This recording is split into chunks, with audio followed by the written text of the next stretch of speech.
Oke, Bismillahirrahmanirrahim. Assalamualaikum warahmatullahi wabarakatuh. Halo semuanya. Sebelum masuk ke materi, perkenalkan dulu nama saya, Rosan Alvaro Putra Hermawan, dari kelas 3B Sistem Informasi NPM 24106312500031.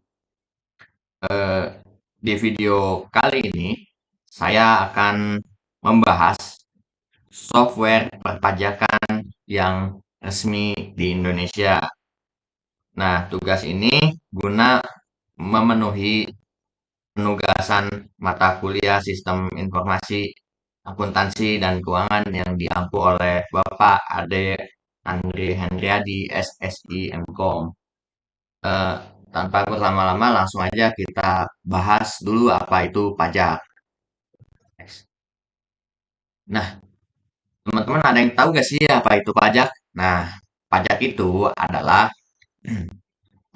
kontribusi wajib kepada negara yang terhutang oleh orang pribadi atau badan yang bersifat memaksa berdasarkan undang-undang dengan tidak mendapatkan imbalan secara langsung dan digunakan untuk keperluan negara bagi sebesar-besarnya kemakmuran rakyat. Nah, dari pengertian di atas, antara lain dapat diketahui bahwa pembayaran pajak kepada negara bersifat wajib, baik individu maupun badan usaha, sebagai bentuk kepatuhan terhadap hukum. Nah, negara juga memilih hak untuk memungut pajak secara memaksa, namun harus berlandaskan peraturan perundang-undangan agar sesuai dengan prinsip pemungutan pajak yang adil dan transparan. Nah, wajib pajak tidak menerima manfaat secara langsung dari pajak yang dibayarkan, tetapi akan merasakan melalui berbagai program pemerintah yang dibiayai oleh dana pajak. Nah, membayar pajak adalah bentuk partisipasi warga negara dalam gotong royong membiayai pengeluaran negara dan pembangunan nasional demi terciptanya kesejahteraan bersama. Next. Adapun fungsi pajak antara lain fungsi anggaran atau budgeter, itu sebagai sumber pendapatan negara. Pajak berfungsi untuk membiayai pengeluaran negara untuk menjalankan tugas-tugas rutin negara, melaksanakan pembangunan.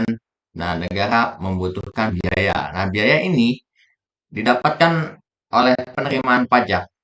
Dewasa ini pajak digunakan untuk pembiayaan rutin seperti belanja pegawai, belanja barang, pemeliharaan, dan lain sebagainya. Untuk pembiayaan pembangunan, uang dikeluarkan dari tabungan pemerintah, yakni yakni penerimaan dalam negeri dikurangi pengeluaran rutin.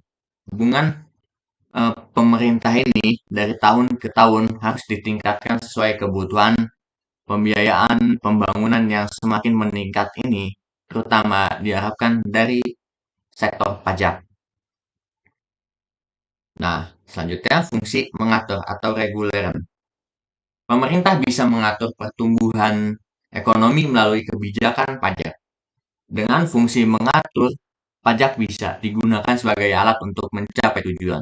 Contohnya, dalam rangka mengirim penerimaan modal, baik dalam negeri maupun luar negeri, diberikan berbagai macam fasilitas keringanan pajak.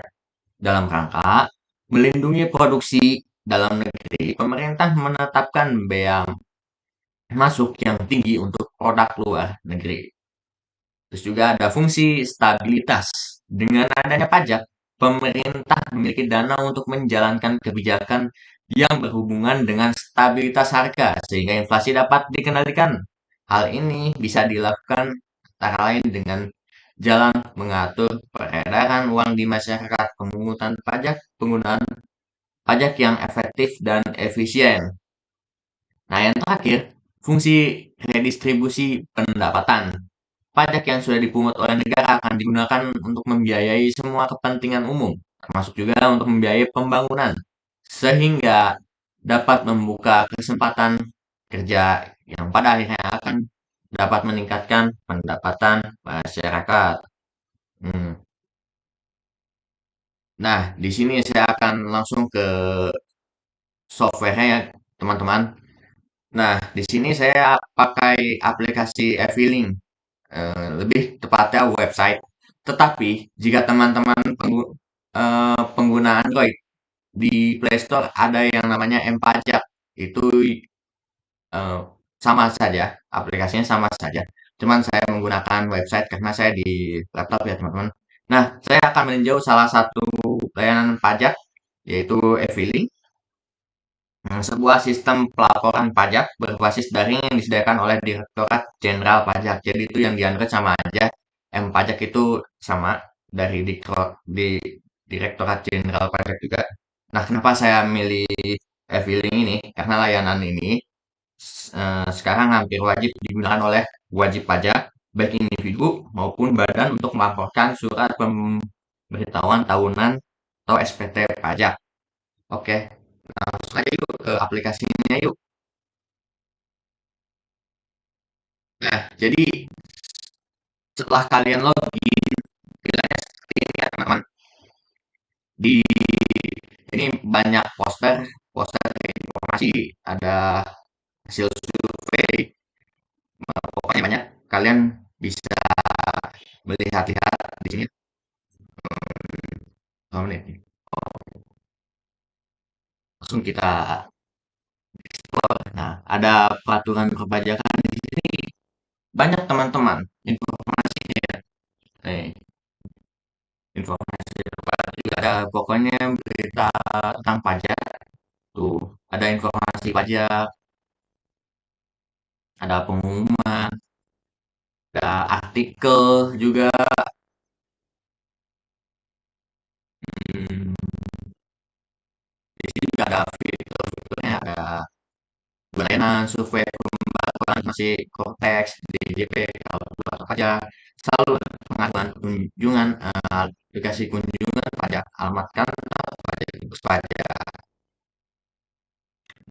Kalian bisa lihat sendiri ya di sini di tampilan menunya seperti ini udah bukan nih. Oke, siaman ya, kita langsung aja ke panduan layanan.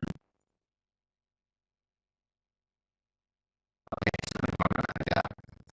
Nah, di bagian panduan layanan, di sini kalian mau eh, memilih layanan apa nih teman-teman? Ada layanan digital, ada empat ya, ada registrasi, laporan SPT, ada juga yang mau bayar pajak, juga ada layanan administrasi. Jadi itu kalian tinggal pilih aja di sini. Banyak ya teman-teman. Tuh,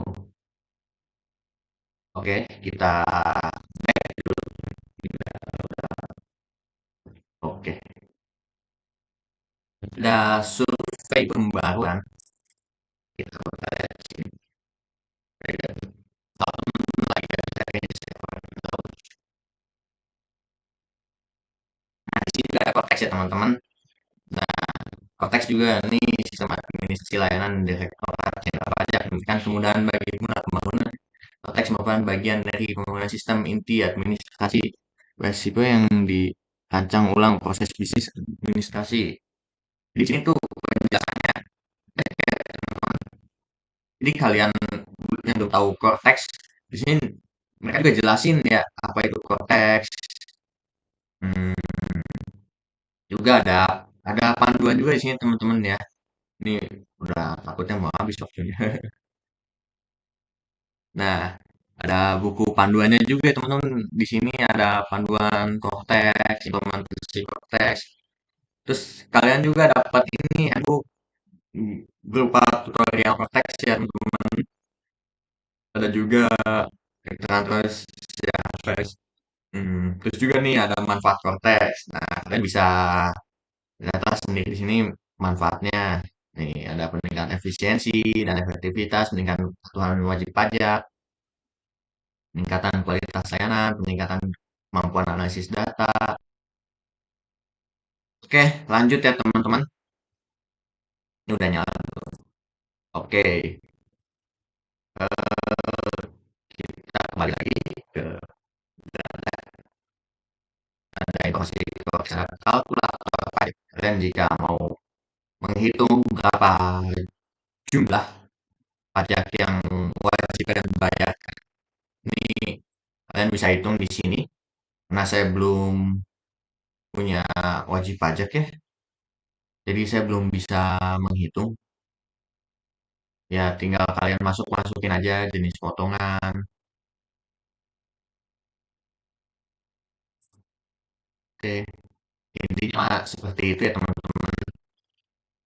Juga ada saluran kedua kalian ini nomor yang kalian bisa hubungi ya, apabila kalian ada kendala untuk membayar pajak, email, Twitter. Wah, ini sudah serba mudah ya teman-teman. Oke. Oh iya, ada juga ya teman-teman nih. Nih ada wilayah administrasi unit kerja. Saya ya teman-teman bisa explore sendirilah ini gimana gimana ya. Soalnya gak mungkin juga saya lagi menjelaskan hanya menjelaskan software-nya aja. Ada kurs pajak. Oke, kita lihat lagi. Nah, nilai kurs pajak ada dolar Amerika di sini banyak teman-teman informasi setiap kala tuh banyak pokoknya kalian bisa beli sendiri di sini. Informasinya sangat lengkap ya. Pelayan pajak ini luar biasa bagus ya teman-teman.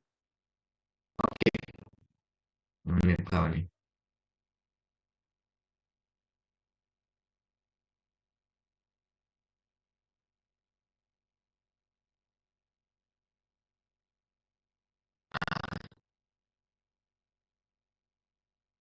Oke, langsung kita balik. Jadi itu setelah kita ekspor software e-filing, kita jadi tahu nih apa sih kelebihan e-filing itu. Nah, dengan adanya e-filing, wajib pajak tidak harus datang ke kantor pajak dan antri berjam-jam atau membawa berkas fisik yang tebal. Proses yang dulunya bisa memakan waktu sehari penuh, ini bisa dilakukan secara dalam hitungan menit. Cukup bermodalkan perangkat komputer atau smartphone serta koneksi internet. Pelapor pajak bisa digunakan dilakukan kapan saja dan di mana saja. Hal ini tentu sangat menghemat biaya transportasi, kertas, hingga waktu kerja produktif yang seharusnya bisa digunakan untuk hal lain. E-filing tersedia sepanjang waktu 24 jam sehari dan 7 hari dalam seminggu. Tidak ada batas jam kerja kantor seperti sebelumnya. Wajib pajak bisa melaporkan SPT bahkan pada malam hari atau di hari libur selama masih dalam periode pelaporan. Fleksibilitas ini memberikan kebebasan kepada masyarakat untuk memilih waktu untuk baik sesuai kesibukan masing-masing. Setiap kali wajib pajak menyampaikan laporan melalui filing system akan langsung mengeluarkan eh, bukti penerimaan elektronik atau BPE. Dokumen digital ini menjadi bukti resmi yang sah secara hukum, artinya tidak ada lagi kekhawatiran laporan hilang, tercecer, atau tertunda karena kesalahan administrasi manual. Semua jejak laporan tercatat rapi dalam sistem yang bisa diunduh kapan saja. Nah, e-filing tidak berdiri sendiri, layanan ini terhubung dalam sistem e-fin sebagai identitas digital wajib pajak serta terintegrasi dengan e-billing untuk bukan pajak. Artinya seluruh ekosistem perpajakan Indonesia semakin hubung satu portal terpadu dengan integrasi ini. Proses perpajakan dari lebih ringkas, efisien, dan juga salah. Nah, dengan digitalisasi laporan penggunaan tas berbasis 3 SPT, 2 fotokopi, dan lalu diserahkan ke kantor pajak. Ini semua bisa dilakukan secara digital. Selain ramah hal ini mengurangi kebutuhan ruang penyimpanan arsip divisi kantor pajak. Mulai fisik di kantor pajak. Nah, kekurangannya, satu keluhan yang sering muncul adalah e-filing kerap menjadi mengalami gangguan, terutama dalam masa akhir laporan SPT biasanya atau untuk wajib pajak pribadi. Nah, masa itu jutaan orang mengakses sistem secara bersamaan sehingga server menjadi lambat dan tidak bisa diakses. Nah, tidak semua wajib pajak memahami teknologi digital dengan baik. Masih banyak masyarakat terutama yang sudah berusaha lanjut tinggal di daerah dengan internet terbatas, kesulitan menggunakan e-filing ini lebih nyaman secara manual, teman-teman. Terus juga untuk menggunakan e-filing, wajib pajak harus memiliki perangkat atau smartphone dan koneksi internet yang stabil di daerah perkotaan. Mungkin nggak jadi masalah ya. Tapi kalau di pelosok jaringan internet lemah, pengguna e-filing menjadi tantangan besar. Hal ini menyebabkan kesenjangan akses antara wajib pajak di kota besar dan di daerah kecil. Nah, karena field berbasis online, ada kekhawatiran terkait keamanan data pribadi. Data yang diinput bukanlah data sembarangan, melainkan informasi sensitif seperti penghasilan, aset, dan kewajiban pajak. Jika keamanan tidak dijaga dengan baik, risiko kebocoran data atau ketasan tersebut, meski DJP telah berkomitmen menjaga kesensitifan data, kewaspadaan terhadap ancaman tetap harus ditingkatkan. Nah, kesimpulannya dari identifikasi anak identifikasi dan analisis tadi bisa disimpulkan bahwa e-filing di Direktorat Jenderal Pajak Online merupakan inovasi yang di dalam sistem perpajakan Indonesia. Sistem ini membantu pemerintah meningkatkan kepatuhan pajak sekaligus memberikan kemudahan akses kepada masyarakat. Meskipun ada beberapa kendala teknis dan tantangan literasi digital, kehadiran e-filing jelas membawa perubahan besar menuju perpajakan lebih modern, transparan, dan efisien. Sebagai mahasiswa dan generasi muda, kita juga upayakan untuk melek pajak, memahami sistem digital ini agar bisa menjadi wajib pajak yang baik di masa depan. Next. Oke, terima kasih teman-teman. Sekian dari saya. Wassalamualaikum warahmatullahi wabarakatuh. Oke.